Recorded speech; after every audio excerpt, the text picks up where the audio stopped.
Right, how do you fix dull faded headlights, which nowadays are all made out of acrylic, and after quite a few years, in this case 20 years, the sun ages the plastic, goes a bit dull, and hard to see on the camera, easier by eye, but hopefully you can see the difference between that one that I haven't yet fixed. That was actually better than this one over here, but this one I have actually fixed.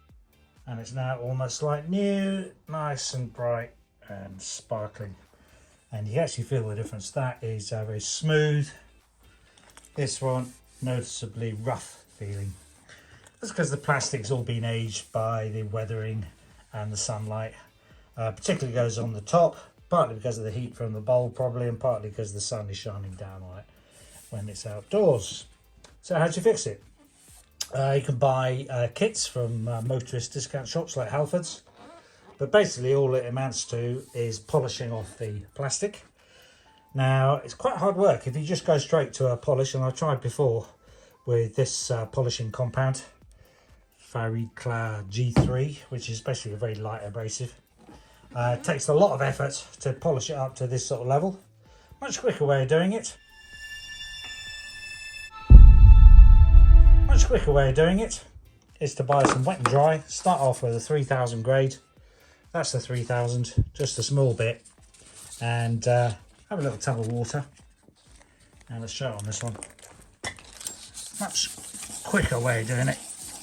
You can see here the plastic is being abraded, and it's basically polishing the surface with a 3000 grade. You'll see the scratches if you look really hard. Use the sandpaper, but they're very fine. 3000 is quite fine. And we'll do this first, just because it makes the job very quick. I hate spending hours doing polishing, which I tried last time.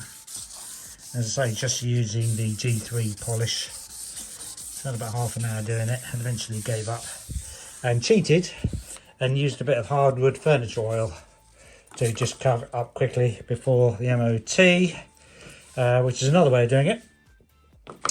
So first of all, wipe that off.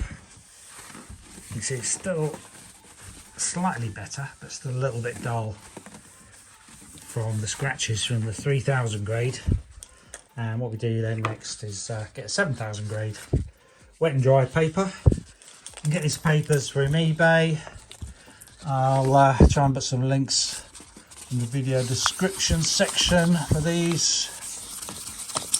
And 7000 grade is rather like a polish. You can use it on your paintwork, and afterwards rather like it's been polished. Benefits it a little bit more afterwards by that Farecla G3 or any other sort of polish you've got. Probably T-cut or anything that says polish on it. Polish means it's going to have a little bit of abrasive in it to polish the surface. And I probably tell this one's already starting to look a little bit better. I don't really want to put a lot of effort into this, but you can see the plastic is coming off because there's all this smearish stuff on, which is basically bits of plastic. And I rub that off now. So it's starting to get a lot clearer, a bit more shiny. Could probably get away with that, but makes extra shiny if we use a polish as well. We'll do that final bit. Let's just do that. And then put it on a damp cloth, get a little bit of that polishing compound in there. Give it a good rub round. If you've got a machine, fine. I do actually have a polishing machine. The trouble with those is that because it's a circular motion, and it was a cheap one, it tends to go a little bit too fast and fling your white polish all over the place, so you end up getting all over the black plastic, which then needs cleaning off afterwards, and lots of other places as well. So I think after just a few minutes That is probably good enough. The bottom wasn't really affected that much, but give that a quick rub as well. And then dry it off a bit. Should be able to see where it's still a little bit dull. And then get a dry one. And give it a wipe over. And now we are pretty nice and shiny. Now, I believe there's probably quite a few videos on YouTube for this sort of thing. Most of them, I think, will probably deal with using a polishing kit or a polishing machine. But this, I think, and we've done it a few times, is the quickest way of doing it, using some very fine wet and dry paper to do it, and do it in stages, which speeds up quite a lot. Hopefully you can see that is better. Certainly in real life that's pretty good. This is on my Freelander V6 and about 20 years old. 21 years old. Good, right. Another useful tip, hopefully, for Freelander owners, and of course, these acrylic covers for the headlights, used on most cars from, I don't know, 1990, 2000s or something. I've seen some particularly bad ones on the road, parked up cars.